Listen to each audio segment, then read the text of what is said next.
जय हिंद साथियों, आप सभी का रियल जी के एनालिसिस यूट्यूब चैनल में स्वागत करता हूं। आज की हमारी कक्षा होने वाली है मध्य प्रदेश सामान्य ज्ञान के वस्तुनिष्ठ प्रश्नों के ऊपर, और इस सीरीज में हम लगभग 8000 से अधिक प्रश्नों का महासंग्रह करने वाले हैं। जो दोस्तों इस सीरीज में हम प्रश्न शामिल करेंगे वो कुछ प्रीवियस ईयर के होंगे, तो कुछ नए प्रश्न भी होंगे। और दोस्तों जो ये आपकी सीरीज है किस किस में काम आने वाली है, तो आपको ये मध्य प्रदेश पुलिस, जेल प्रहरी, वन रक्षक, पटवारी, शिक्षक पात्रता परीक्षा, labour inspector, sub inspector, MPPSC एवं राज्य की अन्य प्रतियोगी परीक्षाओं के लिए आपके लिए उपयोगी होने वाली है। तो सबसे पहले अगर आप चैनल पर नए हो तो चैनल को सब्सक्राइब जरूर कर लें, क्योंकि रोज हम एक वीडियो अपलोड करेंगे तो आपके पास नोटिफिकेशन आ जाएगा। चैनल को सब्सक्राइब करके बेल आइकन भी जरूर दबाएं। साथ दोस्तों वीडियो को अपने अधिक से अधिक दोस्तों के साथ शेयर करें। तो चलिए वीडियो शुरू करते हैं। हम आज का डिस्कशन देखते हैं किस प्रकार रहने वाला है आज का हमारा पहला प्रश्न। तो दोस्तों आज का हमारा पहला प्रश्न है कि कालीभीत पहाड़ी की ऊंचाई क्या है। प्रश्न है हमारा कि कालीभीत पहाड़ी की ऊंचाई क्या है। ऑप्शन देखते हैं 724 मीटर, 770 मीटर, 825 मीटर या 710 मीटर। तो इसका हमारा करेक्ट आंसर हो जाएगा ऑप्शन सेकंड, यानी कि 770 मीटर इसकी ऊंचाई है। तो जो हमारी कालीभीत पहाड़ी है उसकी ऊंचाई कितनी है, 770 मीटर इसकी ऊंचाई है। और दोस्तों जो कालीभीत पहाड़ी है किस पर्वत श्रृंखला का हिस्सा है, तो यह सतपुड़ा पर्वत श्रृंखला का हिस्सा है। चलिए थोड़ा हम इसके बारे में और देखते हैं विस्तृत से। तो जो हमारी मेकल पहाड़ी है, मेकल, महादेव, कालीभीत, असीरगढ़, बीजागढ़, बरवानी, अरवानी, जितनी मैंने आपको बताई है पहाड़ियां सभी किसका हिस्सा है, ये सतपुड़ा पर्वत श्रृंखला का हिस्सा है। तो आप याद रखें। और सतपुड़ा पर्वत श्रृंखला का सबसे ऊंचा शिखर कौन सा है, तो वो है धूपगढ़। क्या है, धूपगढ़, जिसकी हाइट कितनी है 1350 मीटर। तो याद रखिएगा आप। चलिए अगला प्रश्न देखते हैं हम। अगला हमारा प्रश्न है विंध्याचल पर्वत कैसा पर्वत है, यानी जो विंध्याचल पर्वत है वो किस प्रकार का पर्वत है। तो ऑप्शन देखते हैं अवशिष्ट पर्वत, ब्लॉक पर्वत, वलित पर्वत या ज्वालामुखी पर्वत। तो करेक्ट आंसर हो जाएगा हमारा ऑप्शन ए, अवशिष्ट पर्वत। यानी कि जो विंध्याचल पर्वत है वो किस प्रकार का पर्वत है, अवशिष्ट प्रकार का पर्वत है। थोड़ा अवशिष्ट प्रकार के पर्वतों के बारे में हम जानते हैं। तो अप्रदन शक्तियों द्वारा पर्वतों के अत्यधिक अप्रदन के कारण ये कटकर नीचे हो जाते हैं, इसलिए इन्हें घर्षित या अवशिष्ट पर्वत कहते हैं। वर्तमान समय के वलित पर्वत भी आगे चलकर नदी, हिमनद, वायु, तुषार द्वारा कटकर तथा घिसकर निम्न पर्वत का रूप धारण कर लेते हैं। चलिए हम देखते हैं भारत में कौन कौन से पर्वत अवशिष्ट प्रकार के हैं। तो उसमें हमारा विंध्याचल, अरावली, सतपुड़ा, महादेव, पारसनाथ आदि अवशिष्ट पर्वत के ही उदाहरण हैं। चलिए अगला प्रश्न देखते हैं हम। तीसरा प्रश्न आज का हमारा प्रश्न है कि सतपुड़ा क्षेत्र में स्थित श्रेणियों को पश्चिम से पूर्व की ओर उनकी स्थिति अनुसार दर्शाने के लिए कौन सा क्रम सही है। यानी कि दोस्तों जो ये सतपुड़ा की पहाड़ियां हैं इनको हमें पश्चिम से पूर्व की ओर दिखाना है। दोस्तों ये जो प्रश्न है हमारा एमपीपीएससी 2020 में पूछा गया था, यानी कि प्रीवियस ईयर हमने उठाया है। तो इसमें हम देखते हैं सबसे पहले हमारे ऑप्शन बड़वानी की पहाड़ियां, महादेव श्रेणी या मेकल श्रेणी। दूसरा ऑप्शन है हमारा महादेव श्रेणी, बड़वानी की पहाड़ियां या मेकल श्रेणी। तीसरा ऑप्शन हो जाएगा महादेव श्रेणी, मेकल श्रेणी, बड़वानी की पहाड़ियां, या चौथा है हमारा मेकल श्रेणी, महादेव श्रेणी, बड़वानी की पहाड़ियां। तो इसका हमारा करेक्ट आंसर हो जाएगा दोस्तों ऑप्शन ए। क्या होने वाला है इसका हमारा करेक्ट आंसर ऑप्शन ए। जो सतपुड़ा पर्वत की श्रेणियां हैं उसको अगर हम पश्चिम से देखें तो सबसे पहले आती है बड़वानी की पहाड़ी। क्या आती है, बड़वानी की पहाड़ी, फिर आती है महादेव श्रेणी और लास्ट में आती है मेकल श्रेणी। तो इस हिसाब से हमारा ऑप्शन ए बिल्कुल करेक्ट हो जाएगा और प्रश्न एमपीपीएससी 2020 में पूछा गया है। अगला प्रश्न है हमारा भौगोलिक क्षेत्र के संदर्भ में मध्य प्रदेश भारत का सबसे बड़ा राज्य है। तो हमें बताना है कि मध्य प्रदेश पूरे भारत में कितने नंबर पर है। तो ऑप्शन देखते हैं तीसरा, पहला, चौथा या दूसरा। तो करेक्ट आंसर हो जाएगा इसका दूसरा। मध्य प्रदेश भारत में दूसरे स्थान पर है। पहले स्थान पर कौन है, तो वो है राजस्थान है। दोस्तों मध्य प्रदेश की अगर हम क्षेत्रफल की बात करें तो वो है 3,08,245 स्क्वायर किलोमीटर। कितना है, 3,08,245 स्क्वायर किलोमीटर। और जो हमारा मध्य प्रदेश दोस्तों ये 5 राज्यों के साथ अपनी सीमा बनाता है। नॉर्थ में उत्तर प्रदेश, पूर्व में छत्तीसगढ़, साउथ में महाराष्ट्र, और जो हमारा पश्चिम में उसमें गुजरात और राजस्थान के साथ सीमा अपनी साझा करता है। चलिए अगला प्रश्न देखते हैं। अगला प्रश्न है विंध्यन कगार का दक्षिणी भाग है। क्या है, विंध्यन कगार का दक्षिणी भाग है। और दोस्तों जो हम आज जितने भी प्रश्न डिस्कस करने वाले हैं ये भौगोलिक के हिसाब से होंगे, यानी कि मध्य प्रदेश में पठार, नदियां वगैरह, उसी हिसाब के हमने प्रश्न ऐड किए हैं इसमें। चलिए देखते हैं विंध्यन कगार का दक्षिणी भाग है। तो ऑप्शन देखते हैं। पहला ऑप्शन बांडेर पठार, दूसरा है रीवा पठार, तीसरा है मालवा पठार, या चौथा है इनमें से कोई नहीं। तो हमारा करेक्ट आंसर हो जाएगा बांडेर पठार। क्या हो जाएगा, जो विंध्यन कगार का दक्षिणी भाग है वो कौन सा है, बांडेर का पठार विंध्यन कगार का दक्षिणी भाग है। तो ऑप्शन है बिल्कुल करेक्ट है। थोड़ा हम बांडेर पठार के बारे में देखते हैं।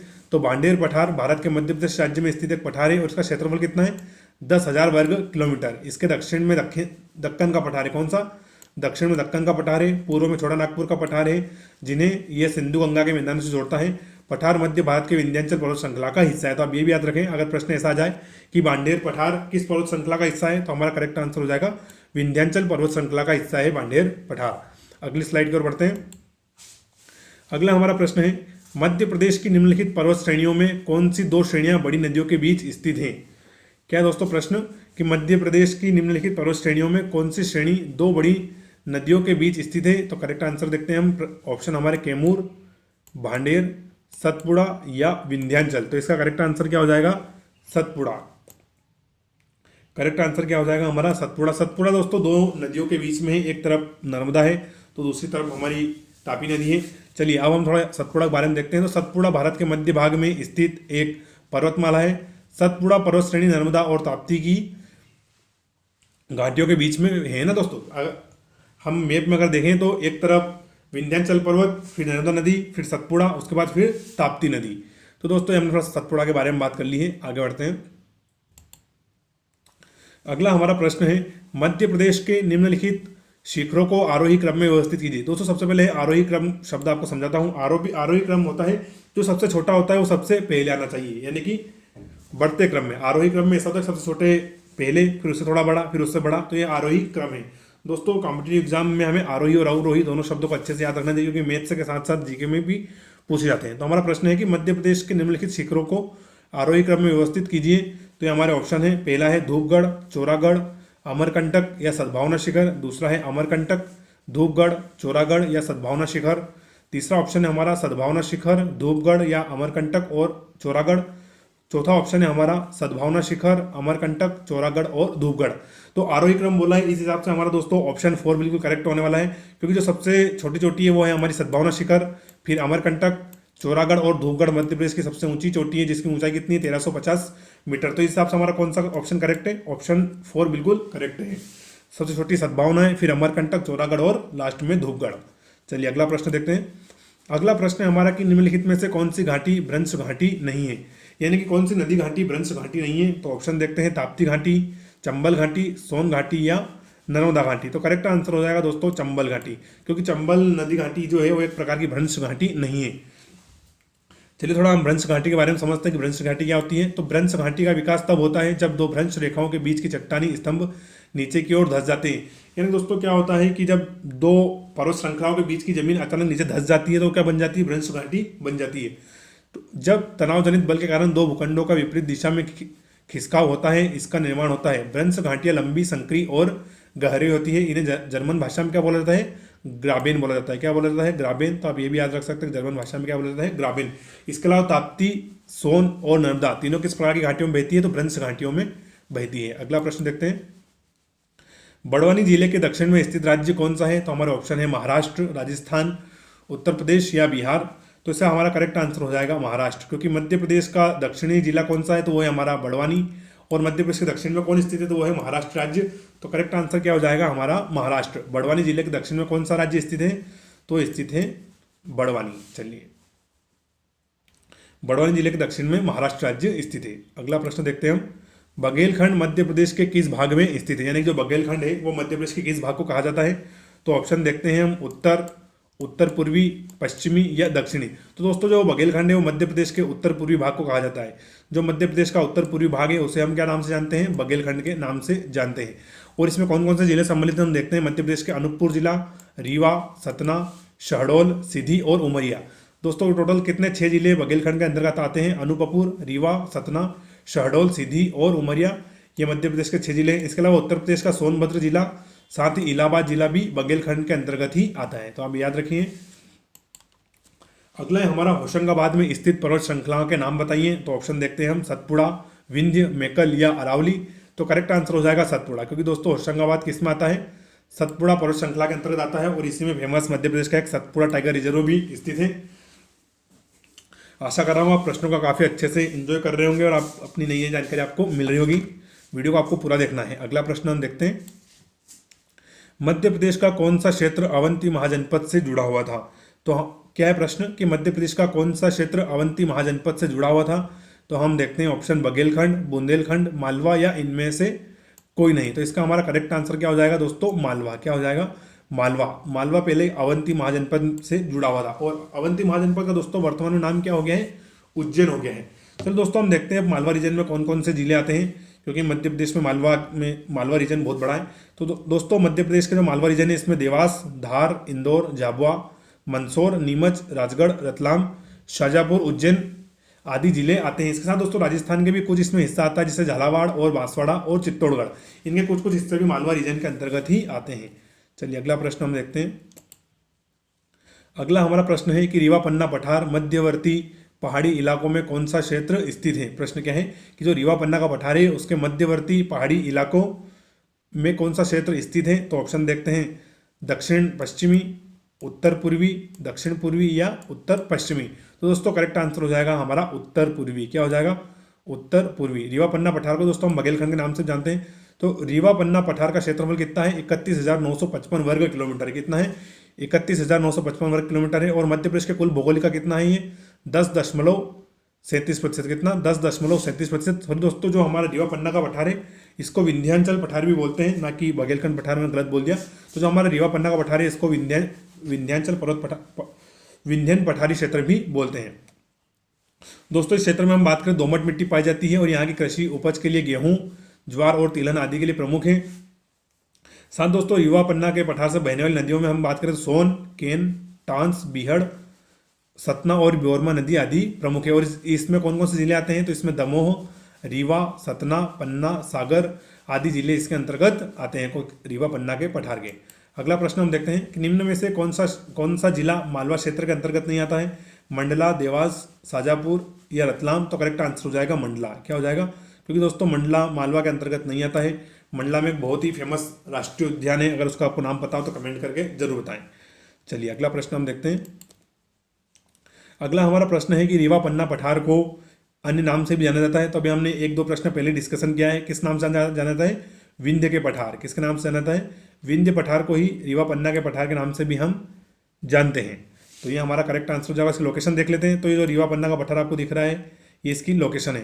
साथ दोस्तों ये प्रश्न मध्य प्रदेश पुलिस के 2017 के एग्जाम में पूछा जा चुका है, तो ये प्रीवियस ईयर का एग्जाम भी है। तो रीवा पन्ना के पठार को हम विंध्य के पठार के नाम से भी जानते हैं। अगला आज का हम प्रश्न देखते हैं, बुंदेलखंड पठार में निम्न में से कौन सा स्थान स्थित है। यानी जो बुंदेलखंड का पठार है उसमें कौन सा स्थान स्थित है। तो ऑप्शन देखते हैं हम, सांची, होशंगाबाद, भोपाल या शिवपुरी।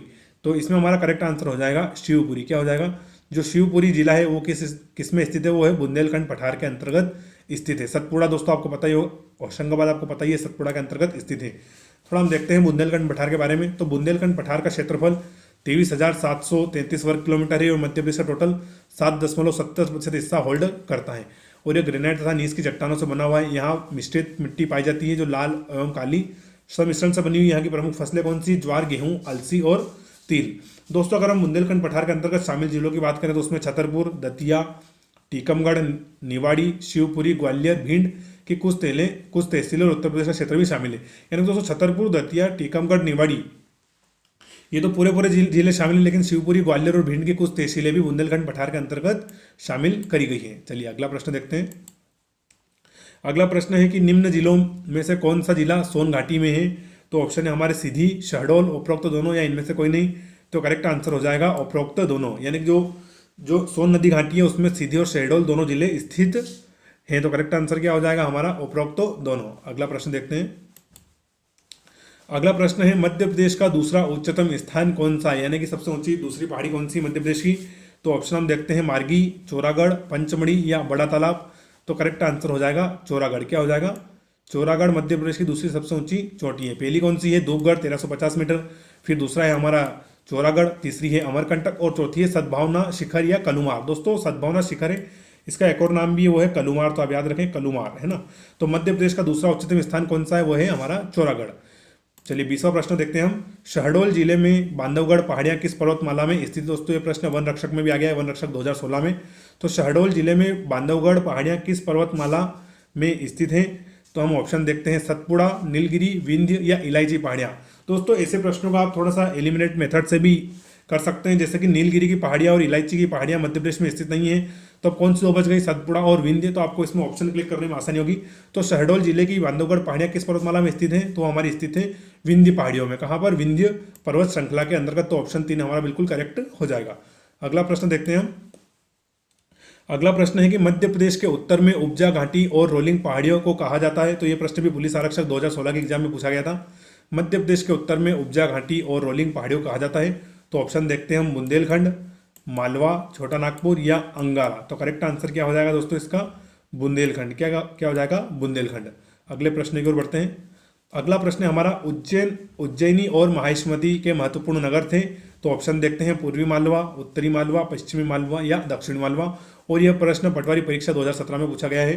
प्रीवियस ईयर प्रश्न में हमने इसमें शामिल किए और कुछ नए प्रश्नों को शामिल किया है। तो उज्जैन और महेश्वती किसके महत्वपूर्ण नगर थे, तो ये थे हमारे पश्चिमी मालवा के। किसके, पश्चिमी मालवा के। क्योंकि दोस्तों जो उज्जैन शहर है या उज्जैन जिला है मध्य प्रदेश का, वो मध्य प्रदेश के पश्चिम में है।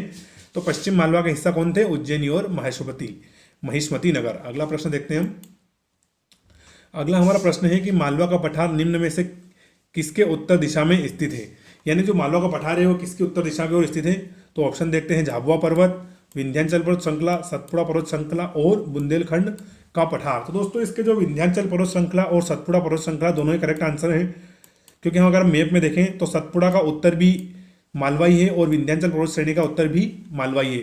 तो इस हिसाब से अगर मालवा का पठार निम्न में से किसके उत्तर दिशा में है, तो विंध्याचल पर्वत श्रृंखला के भी उत्तर दिशा की ओर ही है, और जो हमारा सतपुड़ा पर्वत है उसके भी उत्तर दिशा की ओर ही है। तो आप ऑप्शन के अनुसार वहां पर क्लिक करें तो सही रहेगा। अगला प्रश्न हम देखते हैं। अगला प्रश्न है कि मध्य प्रदेश में कैमूर, मेकल और महादेव क्या है। ये क्या, ये वन है, घाटी है, पहाड़ी है या नदी है। तो इसका हमारा दोस्तों करेक्ट आंसर हो जाएगा पहाड़ी है। क्योंकि मध्य प्रदेश में कैमूर, मेकल और महादेव क्या है, पहाड़ियाँ हैं। और ये किसका हिस्सा है, तो ये जो हमारे सतपुड़ा पर्वत श्रृंखला है उसका हिस्सा। आप मैप में देख सकते हैं जो हमारी सतपुड़ा पर्वत श्रेणी है, जिसमें यहाँ पर ये हो गई हमारी मेकल श्रेणी, फिर यहाँ पर हो गई है महादेव श्रेणी, फिर ये हमारी हो गई यहाँ पर राजपीपला पर्वत श्रेणी। तो मध्य प्रदेश में कैमूर, मेकल और महादेव क्या है, पहाड़ियाँ हैं। अगला प्रश्न हम देखते हैं। अगला प्रश्न है, मध्य प्रदेश की प्राकृतिक सीमा के संदर्भ में कौन सा कथन सत्य है। तो जो मध्य प्रदेश की उत्तरी सीमा है वो चंबल नदी बनाती है, पूर्वी सीमा मेकल पर्वत बनाता है, दक्षिणी सीमा ताप्ती नदी बनाती है या उपरोक्त सभी। तो दोस्तों इसका बिल्कुल करेक्ट आंसर हो जाएगा उपरोक्त सभी। क्योंकि मध्य प्रदेश की उत्तरी सीमा चंबल नदी बना रही है, पूर्वी में मेकल पर्वत है जो मध्य प्रदेश और छत्तीसगढ़ की सीमा को बनाता है, और दक्षिण में ताप्ती नदी बहती है जो मध्य प्रदेश और महाराष्ट्र की सीमा को अलग अलग करती है। इसलिए हमारा ऑप्शन 4 ही बिल्कुल करेक्ट है। अगला प्रश्न हम देखते हैं, बुंदेलखंड पठार की सबसे ऊंची चोटी कौन सी है। तो ऑप्शन देखते हैं, सिगार चोटी, सिद्ध बाबा की चोटी, जालपा माता की चोटी या सहान चोटी। तो करेक्ट आंसर हो जाएगा हमारा सिद्ध बाबा की चोटी। दोस्तों जो बुंदेलखंड का पठार है इसकी सबसे ऊंची चोटी कौन सी है, तो वो है सिद्ध बाबा की चोटी, यानी ऑप्शन 2। और ये कौन से जिले में है, तो दतिया जिले में। याद रखें आप, प्रश्न ऐसा आ सकता है कि सिद्ध बाबा की चोटी किस जिले में है, तो आपको ऑप्शन लगाना है दतिया जिले में। और इसकी ऊंचाई कितनी है, 373 मीटर। कितनी है, 373 मीटर। चलिए अगला प्रश्न देखते हैं। अगला प्रश्न है कि मध्य प्रदेश का प्रमुख रूप से कितने प्राकृतिक विभागों में बांटा गया है। यानी कि जो मध्य प्रदेश है इसको कितने प्रकार के प्राकृतिक भूभागों में बांटा गया है। तो ऑप्शन देखते हैं, 4, 5, 2 या 3। तो करेक्ट आंसर हो जाएगा 5।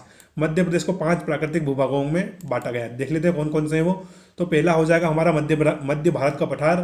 क्या हो जाएगा, मध्य भारत का पठार, जो कि मध्य प्रदेश के टोटल हिस्से का 10.68% होल्ड करता है। दूसरा है मालवा पठार, जो कि 28% होल्ड करता है। और सबसे ज़्यादा कौन है, तो हमारा मालवा का पठार ही है, 28%। तीसरा है हमारा रीवा पन्ना का पठार, जो कि 10.37%। फिर है बुंदेलखंड का पठार 7.7%। और पांचवा हो जाएगा हमारा नर्मदा सोन घाटी, जो कि 26% होल्ड करता है। तो मध्य प्रदेश को 5 प्रमुख भूभागों में बांटा गया है। अगला प्रश्न हम देखेंगे। अगला है कि मालवा का पठार का सबसे गर्म माह कौन सा होता है। यानी कि जो मालवा का पठार है सबसे अधिक गर्मी किस माह में पड़ती है। तो ऑप्शन देखते हैं, मार्च, मई, अप्रैल या जून। तो करेक्ट आंसर हो जाएगा मई। क्योंकि दोस्तों पूरे मध्य प्रदेश में ही मई का महीना जो रहता है वो सर्वाधिक गर्म रहता है। क्योंकि मध्य प्रदेश की जलवायु क्या है, सम प्रकार की है। मध्य प्रदेश में सम जलवायु पाई जाती है, जहां पर वर्षा का औसत कितना 100 से 150 सेंटीमीटर कितना होता है, 100 से 150 सेंटीमीटर। और औसत तापमान कितना रहता है, अधिकतम तापमान रहता है 40 डिग्री से लगाकर 42 डिग्री तक। और गर्मियों में कभी कभी ये कितना 45 डिग्री तक भी रिकॉर्ड किया जाता है। जो मध्य प्रदेश के निवासी हैं वो आसानी से उनको पता होगा कि तापमान अधिकतम 40 डिग्री से 42 डिग्री और न्यूनतम कितना रहता है, 10 डिग्री सेंटीग्रेड तक रहता है। तो मालवा पठार समूह का सबसे गर्म महीना कौन सा है, वो है मई का महीना। चलिए अगला प्रश्न देखते हैं। अगला है हमारा कि मध्य भारत के पठार की नदियां आमतौर पर किस दिशा में बहती हैं। यानी कि जो मध्य भारत का पठार है या मध्य प्रदेश है, इसकी नदियां आमतौर पर किस दिशा में बहती हैं। तो हमारा पहला ऑप्शन है उत्तर और उत्तर पश्चिम, दूसरा है पश्चिम, तीसरा है पूर्व और चौथा ऑप्शन है हमारा पश्चिम और उत्तर पश्चिम।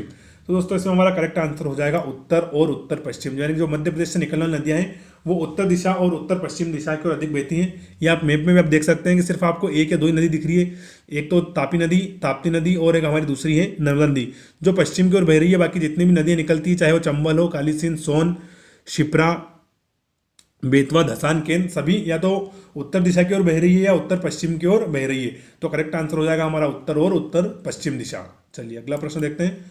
अगला प्रश्न है कि कौन सा मध्य भारत का पठारों का सबसे गर्म महीना है। तो हमने कुछ समय पहले ही प्रश्न में इसको पूरा डिस्कस किया है। मई महीना, कौन सा?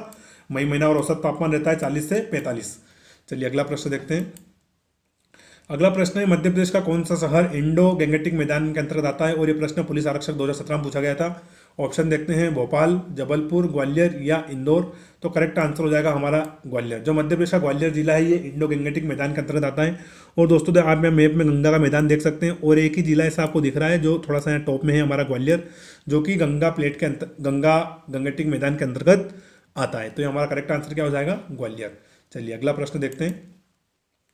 अगला प्रश्न है कि निम्न में से कौन सा मालवा का पठार के ऐतिहासिक स्थान है, यानी कि जो हमारा मालवा पठार है या मालवा क्षेत्र है इसके ऐतिहासिक स्थान है। तो पहला ऑप्शन है मांडू शहर, दूसरा है इंदौर का अन्नपूर्णा मंदिर, तीसरा हमारा ऑप्शन हो जाएगा महाकाल मंदिर उज्जैन, और चौथा ऑप्शन हो जाएगा हमारा उपरोक्त सभी। और दोस्तों जो है प्रश्न है पटवारी परीक्षा 2017 में पूछा गया है, और मध्य प्रदेश में हाल फिलहाल में पटवारी परीक्षा चल रही है। तो आप वीडियो को अच्छे से देखें, 1 से 2 बार देखकर इसका रिवीजन करें। डेली आपके लिए हम एक वीडियो अपलोड करेंगे, अपने दोस्तों के साथ भी शेयर करें, और चैनल पर नए हो तो सब्सक्राइब करें। तो दोस्तों इसका हमारा करेक्ट आंसर हो जाएगा उपरोक्त सभी। क्या हो जाएगा? उपरोक्त सभी, जो कि मालवा के अंतर्गत ही मांडू शहर स्थित है, जिसे सिटी ऑफ जॉय कहा जाता है। मध्य प्रदेश की आर्थिक राजधानी इंदौर भी मालवा के अंतर्गत आती है, और महाकाल मंदिर उज्जैन भी मालवा के अंतर्गत ही आता है। साथ दोस्तों महाकाल मंदिर भी काफ़ी चर्चाओं में बना हुआ है, क्योंकि हाल फिलहाल में देश के जो हमारे प्रधानमंत्री नरेंद्र मोदी जी उन्होंने महाकाल लोक का भी उद्घाटन किया है। तो ऑप्शन 4 बिल्कुल करेक्ट है, उपरोक्त सभी। अगला प्रश्न हम देखते हैं। अगला प्रश्न है कि नर्मदा घाटी और विंध्य के दक्षिणी भाग के पश्चिम भाग में एक क्षेत्र है जो कि कहा जाता है, यानी कि जो नर्मदा घाटी है और विंध्य के दक्षिणी भाग में एक पश्चिम भाग स्थित है, उसको क्या कहा जाता है दोस्तों? तो ऑप्शन है जापर, निमाड़, नर्मदा या इनमें से कोई नहीं। तो उसको दोस्तों कहा जाता है निमाड़। क्या कहा जाता है? निमाड़। क्योंकि नर्मदा नदी घाटी और विंध्य के दक्षिण पश्चिम में एक भाग है, उसको हम निमाड़ बोलते हैं, निमाड़ क्षेत्र। इसमें देख लेते हैं कौन कौन सा जिला आता है। तो इसमें बड़वानी, बुरहानपुर, हरदा, झाबुआ, खंडवा, खरगोन और धार का दक्षिणी भाग भी किसके अंतर्गत आता है? वो आता है हमारे निमाड़ क्षेत्र के अंतर्गत। तो निमाड़ में टोटल 7 जिले आते हैं दोस्तों, बड़वानी, बुरहानपुर, हरदा, झाबुआ, खंडवा, खरगोन और धार। चलिए अगला प्रश्न देखते हैं। अगला हमारा प्रश्न है कि मध्य प्रदेश में सिर्फ एक स्टेशन है, उसका नाम बताइए। तो ये प्रश्न पटवारी परीक्षा 2017 में आ गया है। तो ऑप्शन है हमारे सोनमर्ग, दार्जिलिंग, गंगटोक या पंचमढ़ी। तो दोस्तों ऐसे प्रश्नों में आपको एलिमिनेट करने वाली मेथड लगानी है। जैसे कि आपको पता होगा कि मध्य प्रदेश का सिर्फ एक स्टेशन, तो सोनमर्ग जम्मू कश्मीर में है, दार्जिलिंग पश्चिम बंगाल में है, गंगटोक सिक्किम में। तो मध्य प्रदेश का एक शहर कौन सा बचा? तो सिर्फ पंचमढ़ी ही बचा। तो इस हिसाब से अगर आपको प्रश्न का उत्तर नहीं भी आता हो तो आप करेक्ट लगा देंगे एलिमिनेटिंग मेथड से। तो मध्य प्रदेश में सिर्फ एक स्टेशन है या हिल स्टेशन है, उसका नाम क्या है? पंचमढ़ी। तो हमारा ऑप्शन 4 बिल्कुल करेक्ट है। तो आप एलिमिनेटिंग मेथड का थोड़ा इस्तेमाल करें, और ये प्रश्न पटवारी परीक्षा 2017 में पूछा गया है। अगला हमारा प्रश्न है कि भारत का दूसरा सबसे बड़ा जल संग्रहण क्षेत्र माना जाता है, यानी कि वो क्षेत्र जिसमें सर्वाधिक जल संग्रहण करने की क्षमता है। यह भी पटवारी परीक्षा 2017 में पूछा गया है। तो ऑप्शन हम देखते हैं दोस्तों, मिकिर की पहाड़ियाँ, सतपुड़ा और मेकल पहाड़ियाँ, शिवालिक श्रेणी या इनमें से कोई नहीं। तो हमारा करेक्ट आंसर हो जाएगा सतपुड़ा और मेकल पहाड़ियाँ। क्या हो जाएगा? सतपुड़ा और मेकल पहाड़ियाँ। क्योंकि दोस्तों सतपुड़ा और मेकल पहाड़ियाँ से नर्मदा, सोन, इसके अलावा महानदी जैसी बड़ी बड़ी नदियाँ निकलती हैं। तो इस हिसाब से इसको भारत का दूसरा सबसे बड़ा जल संग्रहण क्षेत्र माना जाता है। चलिए थोड़ा हम सतपुड़ा और मेकल पहाड़ियों के बारे में जानते हैं। तो यह छत्तीसगढ़ और मध्य प्रदेश की उपस्थित सतपुड़ा पर्वत श्रेणी का पूर्वी विस्तार है। कौन? मेकल पहाड़ियाँ। जो हमारी सतपुड़ा है उसका पूर्वी विस्तार है और छत्तीसगढ़ और मध्य प्रदेश की सीमा पर है। यह जल विभाजक के रूप में महानदी अपवाह तंत्र और नर्मदा नदी अपवाह तंत्र को अलग अलग करता है। क्योंकि दोस्तों नर्मदा नदी पश्चिम में चली जाती, महानदी पूर्व में चली जाती है, और जो हमारी नर्मदा है वो पश्चिम की ओर चली जाती है।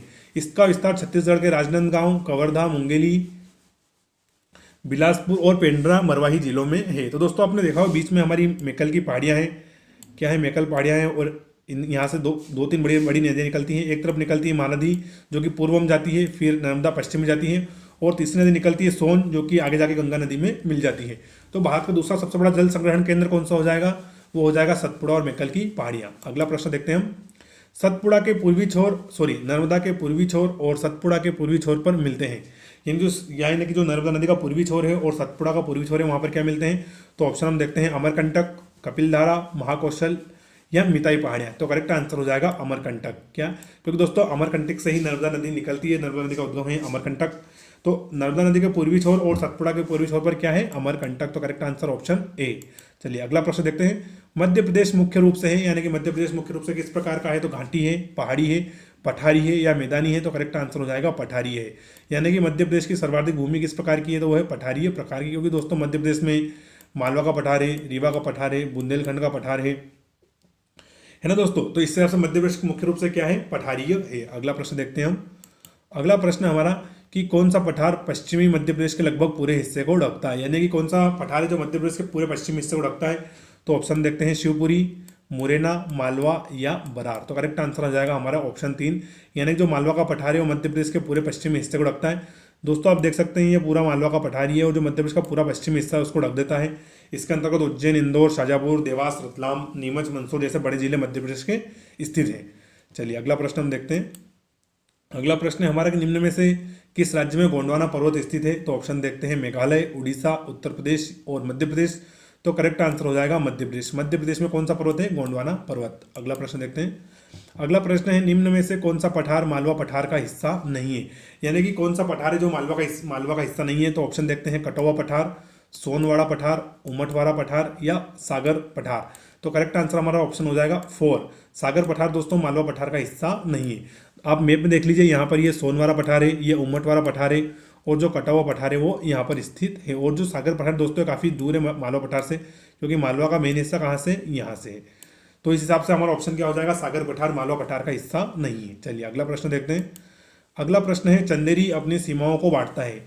चंदेरी दोस्तों एक मध्य प्रदेश में स्थित शहर है जो कि अशोकनगर जिले के अंतर्गत आता है। तो चंदेरी अपनी सीमाओं को बांटता है। तो ऑप्शन देखते हैं, उज्जैन और सांची, ग्वालियर और मालवा, मालवा और बुंदेलखंड या बुंदेलखंड और सांची। तो ऑप्शन 3 बिल्कुल करेक्ट हो जाएगा, मालवा और बुंदेलखंड चंदेरी अपनी सीमा बनाता है। चलिए दोस्तों, तो चंदेरी के बारे में जानते हैं। तो मध्य प्रदेश के अशोकनगर जिले में स्थित चंदेरी एक छोटा सा लेकिन ऐतिहासिक नगर है। मालवा और बुंदेलखंड सीमा पर बसा नगर शिवपुरी से 129 और ललितपुर से कितना 39 किलोमीटर दूरी पर स्थित दोस्तों। और किस नदी के किनारे बसा हुआ है? अपना बेतवा नदी के किनारे बसा हुआ है। और दोस्तों चंदेरी में आपको चंदेरी साड़ियाँ काफ़ी यहाँ की प्रसिद्ध है ना। क्या है? चंदेरी साड़ियाँ काफ़ी प्रसिद्ध है। आपको एक और बात याद रखनी है कि जो चंदेरी है ये मध्य प्रदेश के किस जिले में है? तो अशोकनगर के अंतर्गत स्थित है। चलिए अगला प्रश्न हम देखते हैं। अगला प्रश्न है, इनमें से कौन मालवा के क्षेत्र के सबसे महत्वपूर्ण शहर है? यानी कि जो मालवा के अंतर्गत जिले आते हैं उनमें से 2 महत्वपूर्ण जिले कौन से हैं? तो ऑप्शन देखते हैं हम, उज्जैन और इंदौर, उमरिया और रीवा, राजगढ़ और सांची या उज्जैन और शाजापुर। तो करेक्ट आंसर दोस्तों हमारा जाएगा ऑप्शन ए, उज्जैन और इंदौर। दोस्तों उज्जैन और इंदौर मालवा के 2 सबसे महत्वपूर्ण शहर हैं, क्योंकि उज्जैन मध्य प्रदेश की धार्मिक राजधानी है, वहीं इंदौर मध्य प्रदेश की आर्थिक राजधानी क्या है? इंदौर है। साथ दोस्तों अगर हम अगले ऑप्शन देखें, शाजापुर दोस्तों, शाजापुर अपनी प्याज की मंडी के लिए काफ़ी फेमस हो रहा है प्रदेश में। तो शाजापुर भी बहुत फेमस है मालवा का, ये काय के लिए है? प्याज की मंडी के लिए। चलिए अगला ऑप्शन देखते हैं हम।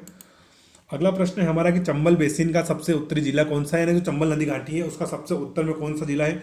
तो ऑप्शन हम देखते हैं, रीवा, धार, मुरैना या ग्वालियर। तो करेक्ट आंसर हो जाएगा हमारा मुरैना। क्या हो जाएगा? क्योंकि दोस्तों जो चंबल नदी घाटी है उसका सबसे उत्तरी जिला कौन सा है? वो हमारा मुरैना है। चलिए थोड़ा चंबल नदी के बारे में जानते हैं। तो चंबल नदी मध्य भारत की नदी है। क्या है? मध्य भारत की प्रमुख नदी है, जो कि मध्य प्रदेश के इंदौर जिले के महू तहसील के जानापाव पर्वत से निकलती है। कहाँ से? जानापाव पर्वत से निकलती है। उसका प्राचीन नाम क्या था? चरमोती। क्या था? चरमोती था। और दोस्तों किसकी सहायक नदियाँ हैं? ये यमुना की सहायक नदी है। किसकी? यमुना की सहायक नदी है। और अगर हम चंबल की सहायक नदियों की बात करें तो इसमें शिप्रा, सिंध, काली सिंध, कूनू आदि नदी है। तो चंबल किसकी सहायक नदी है? वो है यमुना की। और चंबल की सहायक कौन कौन से हैं? तो शिप्रा, सिंध और काली सिंध आदि प्रमुख इसकी सहायक नदियां हैं। और दोस्तों जो इसका प्रवाह तंत्र है वो धौलपुर, सवाई माधोपुर, मध्य प्रदेश के धार, उज्जैन, रतलाम, मंदसौर, भिंड, मुरैना आदि जिलों से होकर बहती है। मंदसौर में दोस्तों इसके ऊपर एक बहुत फेमस बांध बना हुआ है। अगर आपको उसका नाम पता है तो कमेंट करके हमें बताएं, है ना। चलिए अगला प्रश्न देखते हैं हम। अगला प्रश्न है, कर्क रेखा किस पठार को 2 भागों में विभाजित करती है? तो करेक्ट आंसर हो जाएगा हमारा ऑप्शन 2, बघेलखंड का पठार। बघेलखंड के पठार को कर्क रेखा 2 भागों में बांटती है। और ये मध्य प्रदेश टोटल कितने जिलों से निकलती है? तो मध्य प्रदेश टोटल 14 जिलों से निकलती है।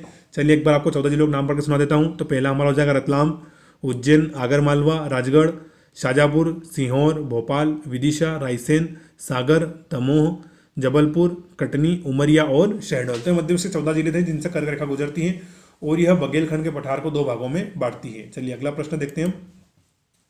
अगला प्रश्न दोस्तों, मध्य प्रदेश के निम्न में से किस क्षेत्र को सतपुड़ा श्रृंखला मौजूद नहीं है, यानी कि किस क्षेत्र में सतपुड़ा पर्वत श्रृंखला मौजूद नहीं है, तो ऑप्शन देखते हैं हम हरदा, छिंदवाड़ा, खंडवा या बैतूल।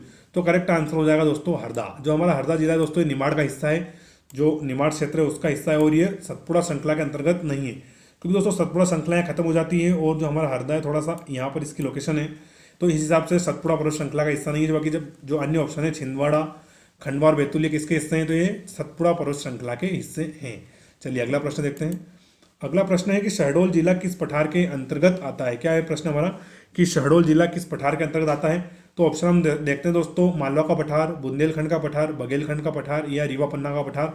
तो करेक्ट आंसर हो जाएगा हमारा बघेलखंड का पठार। क्या हो जाएगा, जो हमारा शहडोल जिला या बघेलखंड पठार के अंतर्गत आता है दोस्तों, और ये बिल्कुल यहाँ पर है। इसकी लोकेशन कहाँ पर, इसकी लोकेशन यहाँ पर है दोस्तों, है ना। अगर हम मध्य प्रदेश की मैप में बात करें तो इसकी लोकेशन ठीक यहाँ पर है, और जो हमारा शहडोल जिला है इससे कर्क रेखा भी गुजरती है। चलिए अगला प्रश्न देखते हैं हम। अगला हमारा प्रश्न है कि नर्मदा घाटी उदाहरण है। तो दोस्तों मैंने आपको पहले दूसरे प्रश्न में ही बताया था कि नर्मदा घाटी किसका उदाहरण है, तो वो है भ्रंश प्रकार की घाटी है। किसका, भ्रंश प्रकार की घाटी का उदाहरण है। कौन सी, हमारी नर्मदा नदी घाटी। तो इसका करेक्ट आंसर ऑप्शन क्या हो जाएगा, ऑप्शन 4 भ्रंश घाटी। चलिए अगला प्रश्न हम देखते हैं। अगला प्रश्न है नर्मदा नदी घाटी की पर्वत श्रृंखलाओं के मध्य स्थित है, यानी जो नर्मदा नदी है वो किन दो पर्वत श्रृंखलाओं के मध्य में बहती है। तो ऑप्शन देखते हैं भांडेर और मेकल, फिर हमारा अगला ऑप्शन हो जाएगा सतपुड़ा और विंध्याचल, फिर है विंध्याचल और अरावली, और चौथा ऑप्शन है सतपुड़ा या अरावली। तो इसका हमारा करेक्ट आंसर हो जाएगा सतपुड़ा और विंध्याचल। क्या हो जाएगा, यानी जो नर्मदा नदी है ये सतपुड़ा और विंध्याचल पर्वत श्रृंखलाओं के बीच में बहती है। और इसको याद रखना तो आप ऐसे याद रख सकते हैं, एसपी। क्या याद सकते हैं, एसपी नाम से याद रख सकते हैं। एसपी सभी को हर जिले में एसपी साहब होते हैं, तो एसपी से हमारा सतपुड़ा हो जाएगा, और पी से क्या हो जाएगा, विंध्याचल। लेकिन दोस्तों अगर क्रम पूछे तो सतपुड़ा उत्तर की ओर, विंध्याचल उत्तर की ओर है, और पश्चिम, और हमारा जो सतपुड़ा है ये काय की ओर है, दक्षिण की ओर। यानी कि पहले विंध्याचल, फिर ये हमारी नर्मदा नदी, और ये सतपुड़ा, है ना दोस्तों। आपको क्रम से अगर देखें तो विंध्याचल पहले आता है। चलिए अगला प्रश्न देखते हैं हम। अगला प्रश्न है कि मध्य प्रदेश के किस भाग में सबसे अधिक ऊंची चोटियां हैं, यानी कि जो मध्य प्रदेश की ऊंची चोटियां है वो किस पर्वत श्रृंखला के अंतर्गत है। तो ऑप्शन देखते हैं हम, सतपुड़ा, बघेलखंड, नर्मदा नदी या मालवा। तो करेक्ट आंसर हो जाएगा सतपुड़ा। क्या हो जाएगा, सतपुड़ा पर्वत के अंतर्गत ही सर्वाधिक ऊंची चोटियां थी, चाहे वो धूपगढ़ हो, चौरागढ़ हो, कैमूर हो, अमरकट्ट हो। तो करेक्ट आंसर हो जाएगा हमारा ऑप्शन ए सतपुड़ा। चलिए अगला प्रश्न देखते हैं, जो कि आज का हमारा लास्ट प्रश्न भी होने वाला है। तो अगला प्रश्न है हमारा लास्ट प्रश्न, चंबल घाटी के निर्माण के लिए कौन सा अपर्दन उत्तरदायी। क्योंकि आपको दोस्तों पता होगा कि चंबल नदी घाटी है, इसका निर्माण किस प्रकार हुआ है, अपर्दन के कारण हुआ है। तो ऑप्शन देखते हैं, सप्लेस, शीट, गली या रील। तो करेक्ट आंसर हो जाएगा गली अपर्दन। गली अपर्दन के कारण ही चंबल नदी घाटी का निर्माण हुआ है। तो ऑप्शन 3 बिल्कुल हमारा करेक्ट है, चंबल नदी घाटी का निर्माण हुआ है गली अपर्दन के कारण। और दोस्तों आप देख सकते हैं, ये हमारी चंबल नदी है जो कि मध्य प्रदेश के इंदौर शहर के महू से निकलती, जाना पाओ पहाड़ी से। इसकी बनास, शिप्रा, कालीसिंध, पार्वती, कूनो आदि क्या है, सहायक नदी। और चंबल जहाँ की इटावा के निकट कहाँ मिल जाती है, यमुना के अंतर्गत मिल जाती है। तो दोस्तों आज का हमारा अंतिम प्रश्न था। वीडियो आपको कैसा लगा हमें कमेंट करके जरूर बताएं। और दोस्तों ऐसे ही हम रोज एक नया वीडियो मिलेगा जो कि मध्य प्रदेश में आई गई है, यूँ समझे आप, पटवारी की, वन रक्षक की और बहुत सारी प्रकार की परीक्षाएं, उनमें आपके लिए उपयोगी होने वाला है। वीडियो को आपको पूरा आपने देख लिया होगा, ऐसी आशा करता हूँ। वीडियो को आपको अपने अधिक से अधिक दोस्तों के साथ शेयर करना है, और अगर चैनल पर आप नए हो तो चैनल को सब्सक्राइब भी जरूर करना है। इसके अलावा दोस्तों अगर आपको कोई सुझाव हो तो हमें आप कमेंट करके बता दीजिए, तो हम उसको वीडियो में इंप्लीमेंट करने की कोशिश करेंगे। वीडियो हमारा यहीं तक था। थैंक यू, जय हिंद।